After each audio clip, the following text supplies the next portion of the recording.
Umalis muli ang crew, at hindi maiwasan ni Garen na magtaka kung paano malalaman ng batang ito ang dahilan. Sabay tanong din niya sa Knight na katabi niyang naglalakad, sino itong bata? Nakangiting paglilinaw ng lalaki. Ibig bang sabihin ay napagtanto ni Tiny Garen Clement na narinig na naman niya ang pangalang ito. Nagpatuloy ang lalaking may kayumangging buhok na hindi kapanipaniwala ang batang ito. Ang kanyang kontribusyon sa tagumpay laban sa Dark Magician ay napakahusay. Sa narinig niya, malapit nang maging eksperto ang batang ito. Lalo nitong ikinagulat si Garen dahilan para mapasigaw siya sa ganoong edad. Ipinagpatuloy niya sa pag-iisip na kahit ang 7 dakilang knight sa kanyang edad ay hindi gaanong talino. Siya ay isang henyo, hindi, siya ay isang monster. Obligado siyang dalhin siya sa kanyang pamilya. Ngunit bigla itong bumungad sa kanya, at inulit muli ang pangalan, nagulat siya sa knight, na agad na nilinaw na may mali. Paliwanag ni Garen Clement, naalala niya na ito ang nagpadala ng mga sulat mula sa files. Magugulat din ang kasamahan sa naturang impormasyon, ngunit idinagdag niya na ang pangalang ito ay napakabihirang, at sigurado siya na ito ang parehong batang lalaki habang sumakay sa isang karwahe na tumatalbog sa mga bato. Labis na namangha si Chloe sa tanawin ng isang malaking field na natatakpan ng mga mabangong bulaklak na bumungad sa kanyang harapan. Matapos pagmasdan ni Tiny ang kanyang reaksyon, tinanong niya kung gusto niya ang mga liryo. Agad na napabulala si Chloe Von Valencia sa tuwa. Siyempre, mahal niya sila. Mahal din sila ng kanyang yumaong ina at ama. Tinawag pa siya ng mga ito noong bata pa. Pumayag siya na babagay sa kanya ang pangalang ito.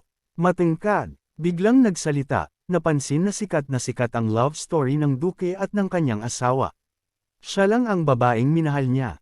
Narinig na ba ng bata ang sagot ni Tiny na nag-aalangan? Akala niya narinig niya, bagamat kasabay nito ay naalala niya ang mga salita ni Asgard Von Valencia, na, noong nakaraan niyang buhay, ay umamin na hindi niya gaanong gusto ang mga liryo. Ito ang pinakamahalagang bahagi ng sikreto na hindi niya dapat kalimutan. Ngayon, nakangiting kontento sa kanyang mga iniisip Tiny, nabanggit sa kanyang sarili na hindi nakakagulat na ilihim ito ng Sword Emperor. Malamang na hindi niya naaalala ang kanyang nakaraang buhay. Pero dahil hiniling niya sa kanya na hanapin ang sarili sa lalong madaling panahon, sigurado siyang may paraan ito para palakasin siya. Dapat niyang makilala siya, magsimula ng pagsasanay at maghanap ng paraan upang maging isang Aura Master. Ang kanyang pangunahing layunin ay upang makakuha ng higit na lakas, dahil kung walang aura, hindi niya magagawang mag-iwan ng isang gasgas sa monsters. Sa antas ng isang Corps Commander sa buhay na ito, siguradong masisira niya ang mga kamay nilang lahat. Sa wakas, dumating ang mga tripulante sa Valentino, ang lugar kung saan matatagpuan ang pangunahing kastilyo ng Valencia Duque. Ito ay isa sa ilang malalaking lungsod ng Oslan Empire. Una sa lahat, ang mga knights ay natuwa, na, nang bumagsak sa kanilang mga tuhod, ay hindi tumigil sa kagalakan. Sila ay nasa kanilang sariling lupain. Nilinga ni Chloe si Tiny at tinanong kung kanina pa ba siya nandito. Nakangiting sagot niya na first time niya rito. Agad niyang itinuon ang kanyang atensyon sa kanyang parirala, paulit-ulit na ngayon ang kanyang mga salita, ngunit naputol ang mga ito ng tuloy-tuloy na ingay, at lahat ng mga mata ay agad na napunta sa isang direksyon. Tumakbo si Asgard patungo sa kanila, malakas na humihikbi at sumisigaw, binuksan ang kanyang mga braso para yakapin. Hindi siya nag-abalang tanungin ang kanyang anak na hindi siya nasaktan. Labis na naguluhan si Tiny nang makita ang mga luhang ito, bagamat napapikit na lamang si Chloe Von Valencia sa disgusto. Ilang sandali pa, bumagsak si Asgard Von Valencia sa lupa, tumakbo lampas sa kanya at nadapa. Sa nanginginig na boses, tinanong niya kung bakit niya ito ginagawa. Nawawala na ng pasensya si Chloe na pinagtitinginan sila ng mga tao. Hindi dapat kalimutan ng isang ama ang tungkol sa dignidad. Talagang tinanong niya ito, ngunit kaagad, na may kaparehong nakakaawang ekspresyon sa kanyang mukha, ay nagtanong kung mali para sa isang ama na mag-alala tungkol sa kanyang anak na babae. Iginiit ni Chloe Von Valencia na hindi siya mahuhulog dito. Hindi niya dapat ipilit ang awa. Mas mabuting humingi siya ng paumanhin sa mga knights na kanyang inistorbo, sa wakas ay bumangon at inilagay ang kanyang sarili sa order. Tumahimik si Asgard at malakas na ibinalita na lahat sila ay nagawa ng isang mahusay na trabaho. Salamat sa kanila, ang kanyang anak na babae ay bumalik ng walang pinsala. Hiniling niya sa kanila na tanggapin ang kanyang pasasalamat, hindi lamang bilang Panginoon ng Valencia, kundi bilang ama ng isang anak na babae. Nag-organize na siya ng party para sa kanila kaya dapat ay enjoy nila ito ng todo-todo. Ang knights, na parang nag-uutos, ay muling yumuko sa kanilang mga tuhod, nangako na gagawin nila iyon. Sa wakas, napansin ni Asgard sa Valencia si Trainee at nagtatakang nagtanong, kung sino ang batang ito. Lumingon ito sa kanya at napagtanto na hindi pa rin siya nakikilala ng duke. Si Chloe ay hindi nasisiyahang nag-cross arms, ipinaalala na isinulat niya ang tungkol sa batang ito sa ulat na siya ay gaganap bilang isang saksi sa kaso ng Dark Magician. Medyo nahiya si Asgard at napakamot sa likod ng ulo, ipinaliwanag na ang daming nahulog sa kanya kaya wala na siyang maalala. Biglang lumapit sa kanya si Tiny, nag-anunsyo na may sasabihin siya tungkol sa Tempest. Ang kanyang pagkilos ay halos nakakasindak sa mga nakapaligid sa kanya, at maging si Chloe von Valencia ay tila hindi na naiirita, ngunit si Asgard von Valencia, na nakatingin sa kanya, ay sinabi sa isang malalim na boses, na tila isang bolt mula sa asul, anong matapang na bata, kahit na mayroon si Tiny, upang umupo ng kaunti mula sa espiritual na panggigipit na mayroon nakatambak. Ngunit kasabay nito, napangiti pa rin siya at napagtanto na ang Sword Emperor ay marami ding dapat matutunan. Hindi siya makapaniwala, nasa level ng aura user ang husay niya. Maging si Astina, na isa rin sa 7 pinakadakilang knights, ay matagal nang umabot sa antas ng aura exceeder, at sa ngayon, si Jirek ay dapat na nakaharap sa bottleneck upang maging isang aura exceeder, ngunit malalampasan niya ang pressure na ito gamit ang lakas ng espiritu, na ipon sa nakaraang buhay. Nang magawa ang desisyong ito, si Tiny, ay agad na nagsimulang maglabas ng mas malakas na enerhiya at kumpiyansa na nabanggit na maaari niyang sabihin ang lahat dito mismo. Nagulat ito kay Asgard, na halos hindi makasagot ng anumang malinaw. Pagkatapos ay si Chloe von Valencia na tumakbo palapit sa kanya, ay nagmadali upang sabihin na ang batang ito ay ignorante dahil sa kanyang edad. Ngunit sinabi ni Asgard von Valencia nang may kumpiyansa na hindi ito ang kaso. Ang batang ito ay hindi sana kumilos ng ganito dahil sa kamangmangan lamang. Ngayon ay siya na ang maguluhan, at si Asgard, sa kabaligtaran, ay nagpahayag na kakausapin niya ang bastos na taong ito. Hindi nagtagal, nasa opisina na niya ang dalawa at nakaupo sa mesa. Nagsimula ang Asgard von Valencia kaya alam ba ng lalaki ang tungkol sa pagkawalan ng The Tempest. Kinumpirma ito ni Tiny, nakatayo sa tapat. May assumption pa nga siya. Napansin ni Asgard nang may interes na handa siyang makinig dito. Bigla siyang napaisip ng ilang saglit, napansin na ang Tempest ay isa sa ilang sinaunang salita na alam niyang nangangahulugan ito ng oras o pagkakataon. At dahil nawala ang kayamanan noong isang buwan, ipinagpatuloy ni Tiny ang kanyang iniisip, ngunit ngayon ng malakas, marahil ay may kapangyarihan itong ibalik ang panahon. Napansin ni Asgard von Valencia nang hindi inaalis ang tingin sa kanya, na maaaring magpatuloy ang lalaki. Nabanggit niya na ang lahat ay magsisimula sa isang insidente na mangyayari sa loob ng 20 taon. Pagkatapos ay sinubukan ni Tiny na sabihin sa mas maraming detalye hanggat maaari tungkol sa lahat ng naranasan niya mismo, at natapos lamang niya sa pagsisimula ng gininto ang paglubog ng araw.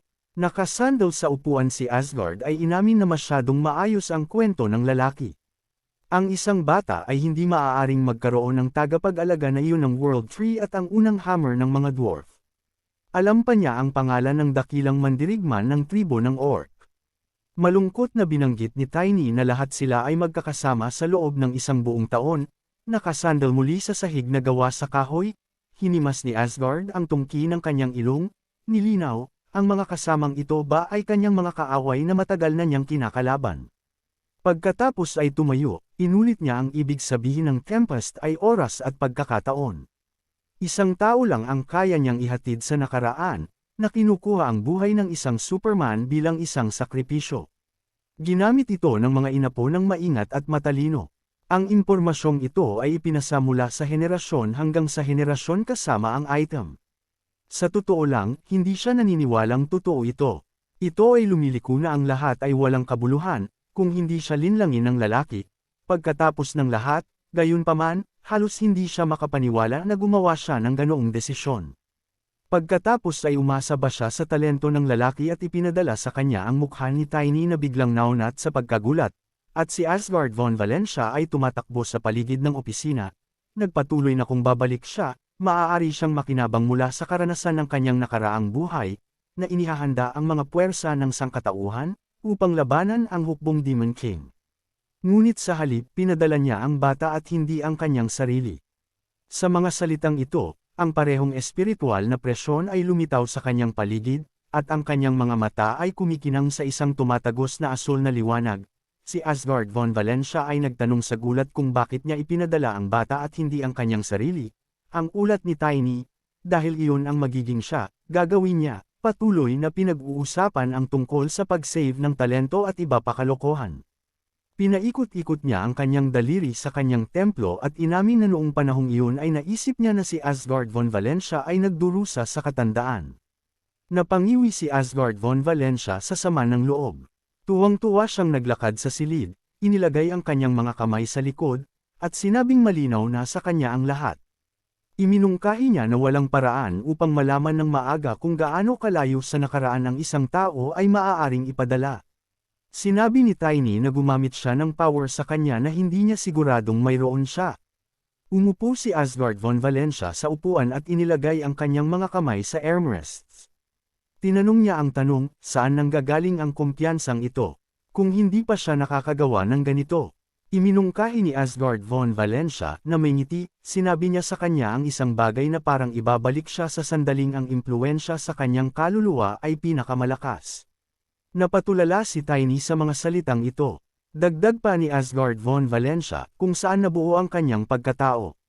Si Tiny ay tumingin sa kanya ng walang pag-asa, sinusubukang makayanan ang lumulutang na damdamin. Iminungkahi ni Asgard von Valencia na ang hinaharap ay hinulaan niya ito. Nagtakip ng ngipin si Tiny sa galit, naalala ang pinatay na Arena. Napagtanto niya na ito ang dahilan kung bakit siya naglakbay hanggang sa araw na namatay ang kanyang kapatid na babae. Naikuyong ni Asgard von Valencia ang kanyang mga kamay sa mga kamao, at tinanong ang tanong, mali ba siya? Sinubukan ni Tiny na makayanan ang galit at kawalan ng pag-asa sa pamamagitan ng pagkayam ng kanyang mga kamao, aniya. Tama si Asgard von Valencia. Inamin ni Tiny na hindi ito ang kasalanan ng Sword Emperor, at kinalas ang kanyang mga palad. Naunawaan niya na dapat siyang magpasalamat dahil lamang sa muli niyang pagkikita. Sinabi ni Asgard von Valencia na mayroon siyang huling tanong. Nagtatanong na tumingin sa kanya si Tiny at tinanong kung alin. Tinanong ni Asgard von Valencia kung, sa hinaharap, hiniling lamang niya sa kanya na hanapin siya. Kailangang sabihin sa kanya ni Tiny ang isang bagay para makuha ang kanyang tiwala. Iginala ni Tiny ang kanyang mga mata, naalala niyang sinabi niya na Lila ang pangalan ng kanyang anak noong bata pa siya. Pinili nila ito dahil nagustuhan nila ng kanyang asawa ang bulaklak na ito. Si Asgard von Valencia ay sumimangot sa disgusto, ipinatong ang kanyang mga siko sa mesa at ipinatong ang kanyang baba sa kanyang mga kamay. Matigas niyang sinabi na alam ng lahat ang tungkol dito. Dagdag pa ni Tiny, hindi niya ito gusto. Pinaghiwalay ni Asgard von Valencia ang kanyang mga palad. Dagdag pa ni Tiny, ito daw ang pinakamahalagang bahagi ng katotohanan. Napayuko si Asgard von Valencia at napabuntong hininga sa gulat, napahawak sa tiyan, masayang tumawa, nakasandaw sa upuan, nang kumalma, hinawakan niya ang mukha gamit ang kamay at umamin na kaya niyang sabihin ang ganoong bagay. Ito ay totoo, itinatago ang kanyang mukha sa kanyang mga kamay. Sinabi ni Asgard von Valencia na kahit pagkamatay niya, hindi niya ito maamin, kaya hindi niya sinabi kahit kanino, nagmumura. Tumayo siya sa upuan, hinampas ng dalawang kamay ang mesa at inamin na totoo ang lahat. Hindi niya alam kung matatawa ba siya o maiyak. Tanong ni Tiny, naniniwala ba siya sa kanya? Naikuyong ni Asgard von Valencia ang kanyang kamao bilang isang tagumpay at sinabing, masaya, ngayon ay naiintindihan na niya kung bakit ang hiyas ng kanyang pamilya ay ninakaw mula mismo sa kanyang mga kamay sa kanyang silid. Gulat na napatingin sa kanya si Tiny at sinabing natutuwa siyang marinig ito. Interesado siyang nagtanong sa pag-iisip, dahil ba sa bumalik siya 20 taon na ang nakakaraan ay mas pabago-bago siya kaysa noon. Iginiit ni Asgard von Valencia na, sa kabila nito, kailangan pa rin niya ng espesyal na patunay. Nanlaki ang mata ni Tiny sa gulat.